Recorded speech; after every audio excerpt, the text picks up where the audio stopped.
The Philippines ranks as the third most disaster-prone country in the world. Disasters cause loss of life and damage to property to everyone in its path. But urban areas experience disasters differently. Urban poor areas have high population density, houses made of light materials, poor access to social services, and issues in security of tenure. Natural disasters affect more people and property in urban areas. Furthermore, urban areas face human-induced disasters such as fires, gang wars, and threats of eviction more frequently. The Financial Enablers Project, Urban Disaster Preparedness, Response and Resilience in the Greater Manila Region, is an initiative under the Disaster and Emergency Preparedness Program of the DFID UK and the START Network.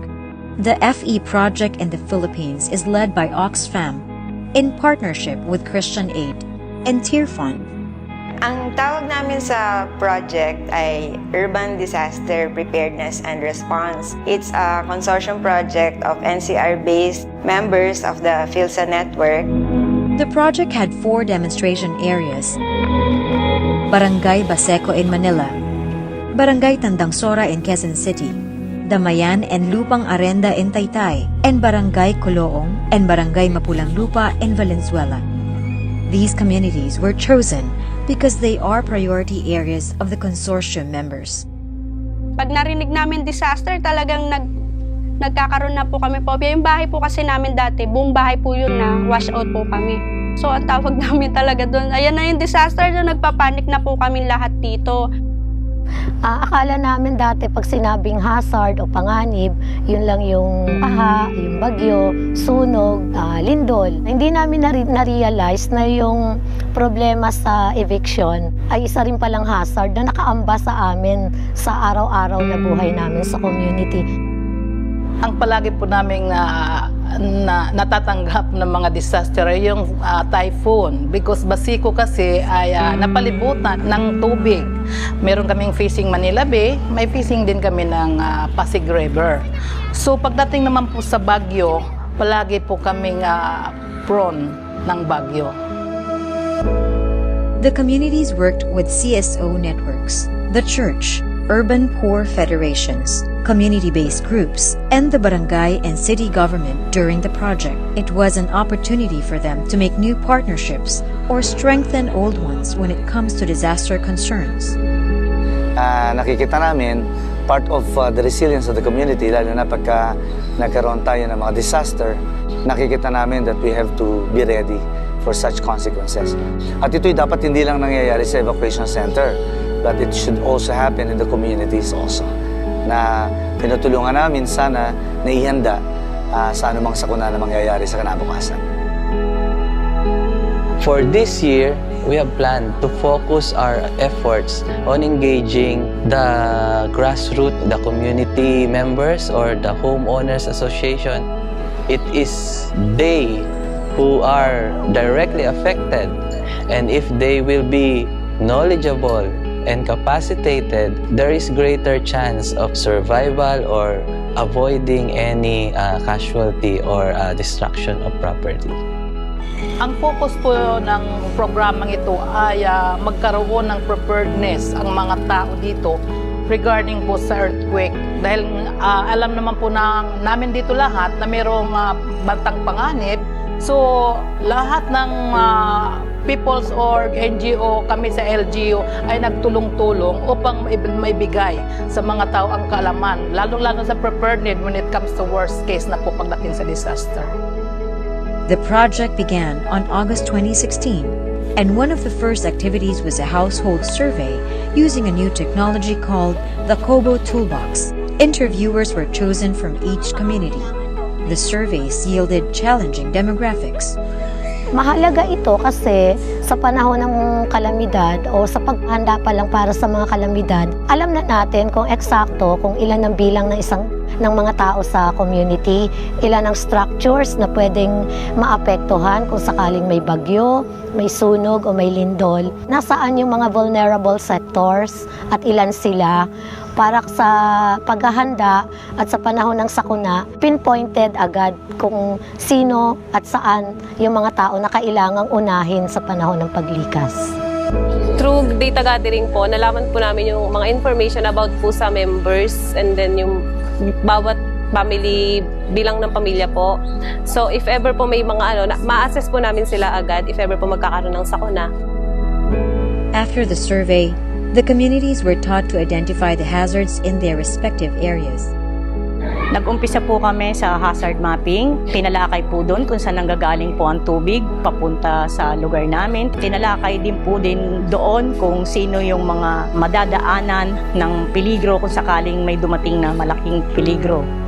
Yung ibang mga tao po dito nung mga naunang panahon, ayaw po nilang napapag-usapan yung mga issue, lalo na po sa issue ng liquefaction. Pero nung kalaunan po, dahil po sa tulong ng tao Pilipinas na tinulungan po kami upang ipaliwanag sa mga tao kung ano ba talaga yung tunay na sitwasyon namin dito sa Lupang Arendat.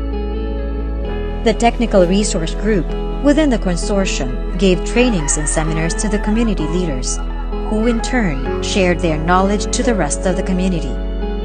Bali, ang ginagawa kasi namin among the technical resource groups, binubuo namin yung tools. Tapos, usually, mag-organize kami ng training na magkakasama yung staff ng mga consortium members plus ilang community leaders. Tapos, sila na yung magpa-facilitate.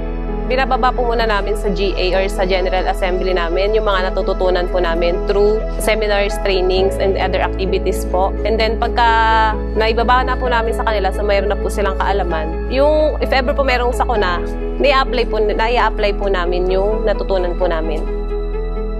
Dito sa lugar namin, ma'am, may organization kami, katulad sa amin, nasa Kabalikat organization kami, isa kaming PO, na orientation namin yung aming mga member. So, sa barangay naman, sa bawat block, may mga coordinator. So, yung mga coordinator namin dito sa Baseco ay tinitraining na rin sila regarding din po sa disaster. So, sila din po ang nagpapaliwanag sa bawat block ng community. Kasi malawak po talaga ang Baseco. Malaki, particular do sa mga second line leader. Kasi lalo yung mga series ng mga training, nagkakaroon ng kumpiyansa yung pati man pag ibinaba doon sa member. So ngayon parang sila na yung katulong, tapos yung mga member naman, madali na nilang maintindihan yung pinapaliwanag. The communities, along with the local governments, began the planning process to improve their situation and look for possible solutions. Nagkaroon po kami ng planning. Paano namin masolusyonan kahit konti man lamang. So nakipag-tie up kami sa mga private sector. Okay naman po, tumugon naman po sila. The communities in Valenzuela requested for a rainwater catchment that would solve the problem of potable water supply in case a disaster strikes. Para dito sa proyekto na to ng water catchment, yun nga lang, magkakaroon kami ng linis na tubig na maiinom. Hindi man sa pagdating ng disaster, malaking tulong pa rin to sa amin, sa samahan. Sa may darating na sakuna, so may pangangailangan ng tubig. Kung wala naman sakuna, pwede naman talaga siyang magamit doon sa ibang pangangailangan para makatipid yung samahan, yung mga member. Santuario de San Vicente de Paul allocated 150 to 200,000 pesos to continue the household survey to cover all the communities. Bilang parokya, inadapt namin tong Drrm as a ministry. Ang talagang pangarap ng ating parokya ay totoong ma-empower ang mga communities for them to be able to recognize their inner potentials and their capacities and the resources of the community sa pamamagitan ng kanilang sariling pagtugon sa mga suliranin nila patungo sa kanilang pagbabago, kasama ng simbahan, kasama ng mga ahensya ng gobyerno at kasama ng mga iba't ibang NGOs. The communities in Taytay conducted information and street education campaigns about disaster, preparedness and response, they printed tarpaulins and t-shirts explaining the early warning system. They also bought whistles, ropes, and other materials that would help them in disaster response. Bilang ina, alam ko na kung saan ko napapupuntahin ang aking mga anak kung sakasakaling dumating ang kalamidad. Bilang isang leader, na ibabahagi ko yung aking kaalaman sa iba't ibang miyembro. Kumbaga, marami akong nabibigay na impormasyon. Hindi lang sa sarili ko, hindi lang sa asosasyon namin, kundi dun sa mga iba't ibang taong nakakasalamuha ko araw-araw.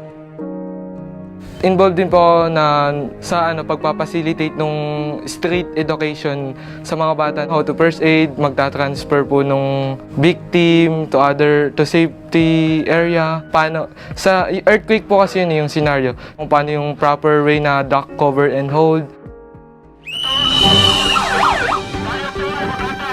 They conduct drills so that the rest of the community would see how their plans would look like during an actual disaster.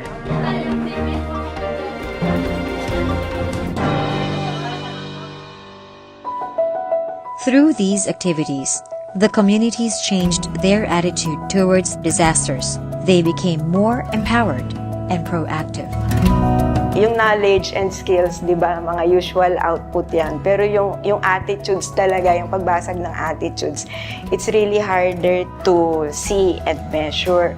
Pero dito, I think the area-based partners will vouch na nagkaroon talaga ng ganong pagpapalit sa attitudes. Malaki na itulong sa community kasi kahit na yung ordinaryong paglilinis lang ng mga kanal, ng daan, yung maliliit naming mga daan, pagtatanggal ng mga nakaharang doon sa mga dadaanan ng tao, na-connect na yun doon sa proyekto ng DRRM. Talaga pong mas empowered po kami dahil napalakas po dito yung mga children namin, elderly, PWD. Kasama po sila sa lahat ng mga pag-aaral na isinagawa po namin dito. Talaga po masasabi namin na isa na po kami matatag at napakalakas na isang mga leader dito sa aming lugar. Disasters strike at any given time. These communities are no stranger to disasters. They have experienced fires, floods, typhoons, and threats of eviction. With the help of the Financial Enablers Project, they are more ready and equipped to face disasters. Sa kalamidad! Kahandaan! Sa kalamidad! Kahandaan!